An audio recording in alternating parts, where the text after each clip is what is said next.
Hey guys, welcome to this week's podcast episode. I've got a fantastic guest for you today, Marisa Vanskiver, and she is a digital marketer. She's an entrepreneur, and she's going to talk to us all about website design and all of the intricacies around running a web-based business. And just for the audience out there, there's construction going on, so we live in COVID, and I'll do my best to minimize those sounds either through editing. And I'm happy to welcome Marisa to the show. Welcome, Marisa. Hi, thank you so much for having me. Yeah, you have a very interesting skill set and background, and that is, helping clients build these digital assets, and it could be mostly websites, but kind of talk about you've had a fascinating journey. You learned coding, now you're a web developer, educator. So kind of share how your early passion influenced you to go into this business. Sure. I was 13 when I decided to start to learn how to code. So full disclosure, my older brother is a software developer and he was learning as a teenager too. This is, the 90s, the early 2000s. And I watched him like build a career right out of high school with, no formal education. I was like, well, that looks interesting. How can I learn this? And then I discovered that I really enjoyed it. But coding was always going to be my hobby in my head, because I really love stories. I love English. So I went to school and got a bachelor's and a master's in literature. Very helpful as a coder. But it's funny because I've talked to a few people over the years about my non-traditional coding background because I joke that coding paid my college tuition, because I always had a coding job throughout college, was that those who are more artistic tend to think about code a little differently than those who approach it from a mere like computer science approach. So I think more about the end user, I think, than not everybody, but that it helps me think about the end user in a little different way, how they're going to use the website, who else is going to look at this code, how is this going to get used. And so I think my kind of non-traditional approach has helped me be an overall better coder because I also think about too, like, what's the copy on the page? What's the purpose of this website? What are we trying to do here? What's the future of all of these things? So yeah, I mean, it's definitely a little strange when I tell people that I've been coding now for 23 years, which I really hate putting that number out there. Like, I'm only 36. I swear it sounds worse than what it is. And I started, working in marketing like at 16, 18, but at the same time, like, it's just been great because I have this vast experience of seeing how the world has changed and not changed at the same time and how it's always been about the user. Yeah, really interesting. And at the core of it, it's web accessibility. And your story of using coding to pay your college tuition reminds me of there was a gentleman, he learned to play poker, Carl Icahn, during college. And, his parents wanted him to pre-med, but he learned how to play poker and he made a lot of money during college playing poker, and he used that to fund his tuition. Eventually went into, investing. Kind of, in your opinion, what are the most critical yet often overlooked aspects of making a website accessible, and kind of share examples where accessibility enhancement impacted a client's audience, reach, or business? Sure. So for a lot of people, they think accessibility means they can view a website on, say, a phone or a tablet or computer. And so I'm an adjunct instructor at Wichita State. I teach digital marketing, and we have this problem every semester where it's like, no, it's about somebody who has, different abilities. So visual impairments, ADHD, autism, even hearing impairments, they're going to interact with the internet in a vastly different way than what we think of as our personal norm, right? So when we build for accessibility, we're thinking about how anybody is using this website. And that could be as simple as adding captions, closed captionings to your videos that you're putting on your website, to, Instagram, things like that. It could be as simple as adding alternative text tags. So WordPress, Wix, Squarespace, they all give you a little box where you can describe the image. And then that image gets repeated back to somebody who's using like a screen reader, but it helps SEO because that's how Google knows what's in that picture too. So there's lots of these things that are very simple, but it's also about just keeping everything simple too. A lot of the best practices with accessibility, like keeping your text at a lower reading level, thinking about 8th grade reading level, 8th to 11th grade is usually what they tell you to aim for, because somebody with dyslexia needs to also be able to skim it easily. All of these things that when you start thinking about it, it's like, oh, I'm just keeping everything really simple, which I call the KISS principle. It's a pretty common phrase. Now I tell my students that it's keep it simple, stupid, because you have to remind yourself to keep it simple, but it's also like keep it super simple is what a lot of people use that phrase for. And for accessibility, you avoid flashing lights, you avoid big page load, you avoid long videos with no captions, you avoid, just podcasts with no transcripts, things like that. You just have to think about, okay, if somebody can't listen to this, how can I still get them to be able to, look at or read this content or understand what I'm trying to say to them?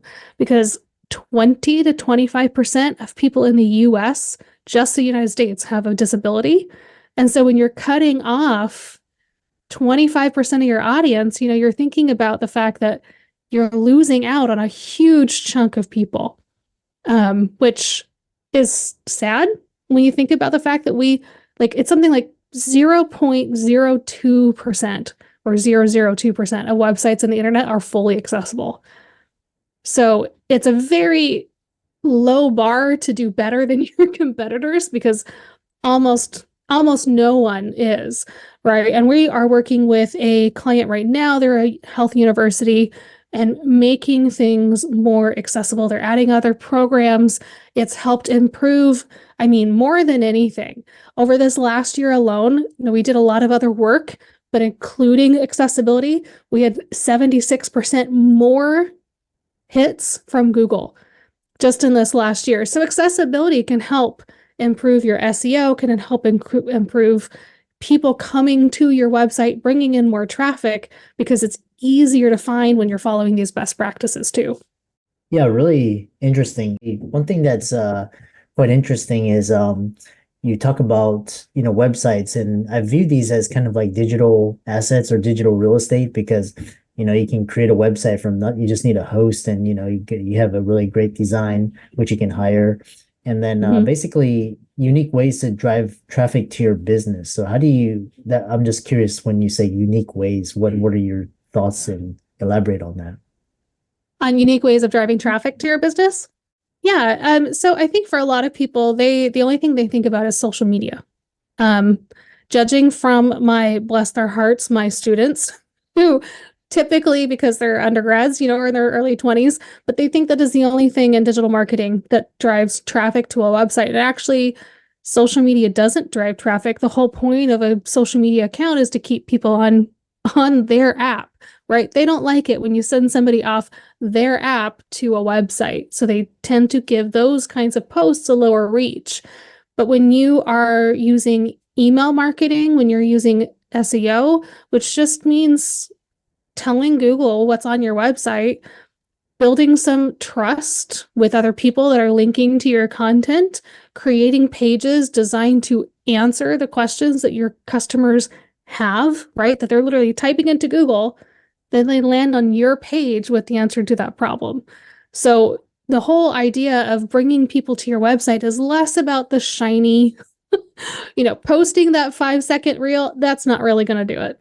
Very, very rarely are you going to get anybody on your website from posting a reel. But when you're looking at the things that a lot of us discount, like email marketing, which has a 3,600% ROI for every $36, every dollar you spend, you get 36 back. Like, just absolutely ridiculous. But when you think too about just using your website itself to drive that traffic, creating content that people care about. So podcasts like this, where you can do a podcast and then write a blog summary where they can come listen to the podcast or find the links directly to the podcast episode within your blog. Then you're hitting it within Google search. You're driving traffic from maybe an email list, or you're telling them about a new episode. You are also, much more likely to get somebody off of social media to your website to go read something interesting and educational than you are to be like, go buy this thing. And then, lead captures too, ways where you can give somebody a little something for free. So you encourage them to visit your website to get this free value. And then you've moved them into your email list. You continue to encourage them back to your website. And all of these things, I feel like people are we forget that they exist. But this is when you are driving and millions of dollars into your business, that's exactly what you're doing. You're not going to make that kind of revenue just posting on social media. Yeah, it's really interesting. And because I recently read an audio, or listened to an audiobook by Alex Hormozy, and he was saying that the greatest ROI is through marketing. And if you can do it correctly, either through like social media marketing, or Facebook ads, Instagram ads, like you're talking about 3,600 ROI percent. That's like a 36x. And very rarely do you find that in like stocks, or you may find that in like digital assets, but that's you're speculating. But very interesting. Yeah, I mean, that's the thing, like with the nice thing about email and with a marketing, you're selling something that's very tangible that you can repeat and you have more control over than, something like stocks or real estate or anything else. Yeah, and it all comes down to, what I find is, it comes down to websites, traffic, email, like a newsletter, something you own, a blog, podcast. These things are assets where it's like word of mouth. You drive traffic, you use social media, and then you kind of use like YouTube, Twitter, Facebook, Instagram, TikTok, these things to kind of add spice to it. But your core is. So the other question I had, which was really interesting when I was reading, is what are most people missing on their website, and what are some very quick ways to improve that? Yeah, I think a lot of people are missing clear calls to action. I mean, it sounds so simple, but I was listening to a podcast, I believe with the Story Brand team last year, and they shared that something like 70% of small business websites don't have any kind of calls to action, which means people are getting to your website and they're reading the page, they're scrolling through, and then they have no idea what you want them to do next. They have no idea if they're supposed to send you an email, if they're supposed to buy something direct. They just kind of go, okay, that's cool. And then they go back to Google because they don't know how to work with you. So quite simply, the easiest thing you can do is tell people, okay, what's next? What do you want me to do? Like, I've looked at your website, it looks great.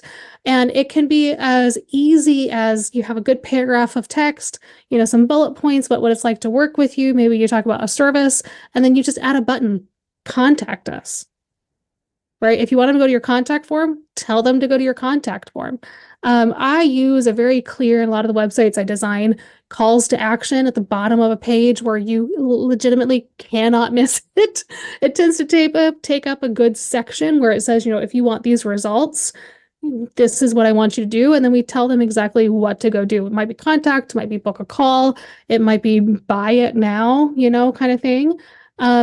And then another great one, especially for service-based businesses or somebody who has one thing that they're trying to get people to do. So if you want them to buy one specific product, or you want them to sign up for one, like if it's a SaaS service, you want them to get a free trial. If it is literally, I want you to book a call with me so I can vet you as a customer, you can add an action button in the top right of your navigation and tell them, this is what I want you to do. You'll notice when you go to a lot of these programs where you have a login, they have the login button at the top right. We are conditioned, right, to look for something there.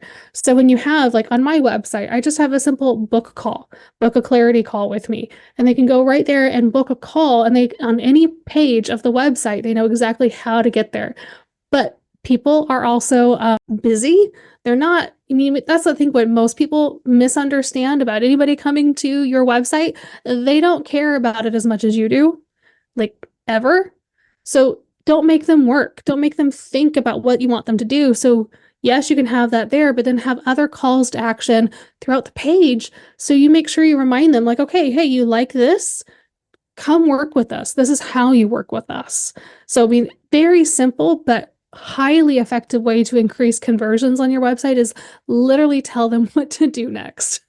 Yeah, really interesting. And then now that we're on to this idea of call to action, when somebody comes to your website and there's a call to action, what are key elements besides that in a website to effectively convert visitors to leads? And what are some of the most common mistakes you see businesses that hinder their potential?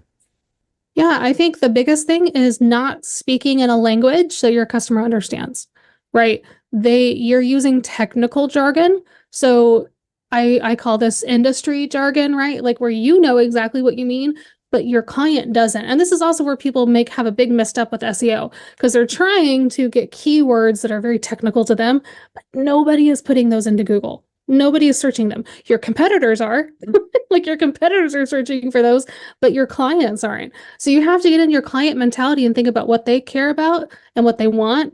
The biggest, easiest shift to this is to focus on the benefits of working with you and not the features. So a lot of people, you'll see this a lot in like different SaaS companies where they'll list out all of these features. My product comes with XYZ, all of these things. That's great, but what does it do for me? Right? Like, why do I care about this?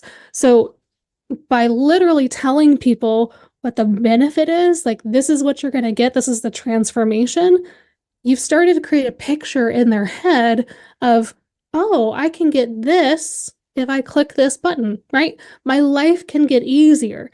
I can save money, I can save time, I can get help, whatever it is, whatever problem they're struggling with.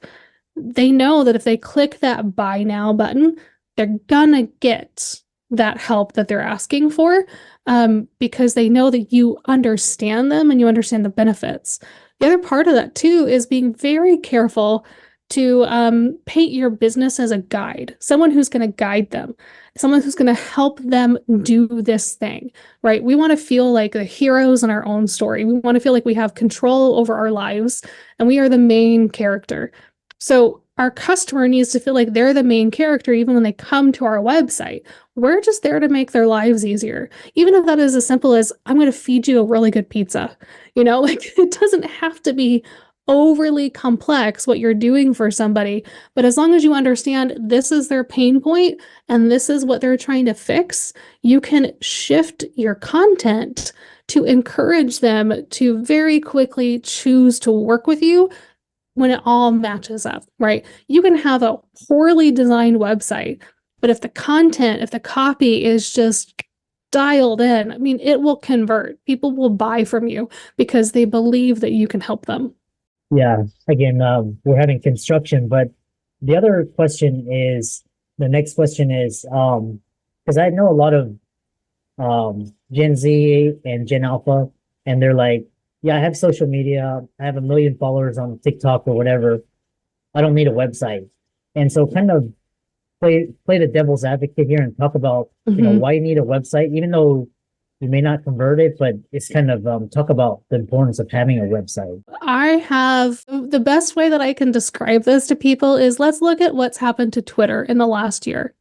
I mean, honestly, like when you are putting all of your eggs in a social media basket, you are literally telling a billionaire who does not care about you or the experience that you have on the platform to control your revenue, right? They have 100% control over whether or not your content gets seen, whether or not you keep your account, whether or not you reach anybody whatsoever. I mean, just this last week, Taylor Swift, there was a whole AI bad photo thing happening. So Twitter you couldn't search for Taylor Swift on Twitter for like a week until they figured out how to clean that up, right? That's good. Like, I'm glad they put, bad things from getting out there, but that tells you what they can do, right? And then you're like, let's look at Instagram. How many times has it changed in the last 2 or 3 years? Not only that, I've heard multiple horror stories over the last like 6 months of Instagram accounts with decently large followings that just randomly lose their account for one reason or another. It gets hacked. Supposedly there's a security problem, whatever. And then it's gone, right? And TikTok. We keep trying to ban TikTok in the United States. If you have 1 million followers on TikTok and they finally come out and they say, okay, no more TikTok, what happens? And just Facebook and Instagram have literally gone down for like 24 hours twice in the last 3 years. So there's all of these things that you can't control. But with a website, you own it, right? Not only that, you get to choose how it looks. You don't have to be beholden to whatever is in their platform and however it comes across. You choose exactly what that website looks like. You choose how people read the messaging. You choose exactly the content you want. You have control, more or less, of how people move through your website and how they read your story. But more than that, when somebody is working with you on social media, and especially if you're trying to sell them something, they want to see that you've invested in yourself. And the only way to really see that you've invested in yourself is to have a presence that you own and control. I'm very hesitant. I don't know if I've ever given anybody money that just has an Instagram account, because I don't know if I'm actually going to get that product later, right? But if you spend $20 a month to even have like a Squarespace website, that makes me feel a little bit better about giving you my money, because I know that you're not going to just disappear and run away with it. Like, I'm probably going to get my product. So there's a lot of trust built into that too. But really, just Jinsey, do you want to have a billionaire control your money? Because I don't think you do. I think that's the biggest takeaway is we're not in control. Yeah. Yeah, it's so interesting. And like I said, I'm talking to the smart ones, and they're always they use social media, but that's like just a part of it. They're not putting Yeah, just the small ones. it's your amplifier, right? Like that's where you can go get your message out to more people in a colder audience a lot faster. But when you have all your eggs in that basket, I mean, Mark Zuckerberg is building an underground bunker with Wagyu beef in Hawaii. He doesn't care about whether or not you made money on Facebook last month, like whatsoever. How can people find out more about you and the work that you do, and kind of balance between do it yourself and a professional website designer? Yeah, sure. So I am Captain Coder. That is my business name. It was a years long nickname that I was like, I just have to, I mean, lean into it. If you're watching this on video, you can see my background of nerd culture on the walls. And I am at Capt, C-A-P-T, coder.com. I'm Captain Coder on Instagram. You can follow me there. Marisa Vanskiver on LinkedIn. And one of the great ways to kind of understand how we work is I have a free guide. Do you mind if I share that? Sure. Yeah. So you can go to captcoder.com/leads, and it will tell you how to get 10 strategies to get more leads out of your website and changes that you can make on your own. I fully believe in a custom website is going to get you the best return on investment, but not everybody is there yet, right? And so I have guides like these that I released on a regular basis, and other ways that you can work with us to improve your existing website until you're ready to kind of go all in and build a true foundation for your digital business. Yeah, for all the audience out there, let's thank Marisa for coming on. Like I said, I've always been fascinated with websites, SEO, email marketing, all these very traditional, very powerful. And if you can really drive traffic and provide a lot of value, you have those customers for a long time. And be sure to follow her and give her a like on all her socials as well as her offer. And with that, thanks so much for coming on to the podcast. Thank you very much for having me.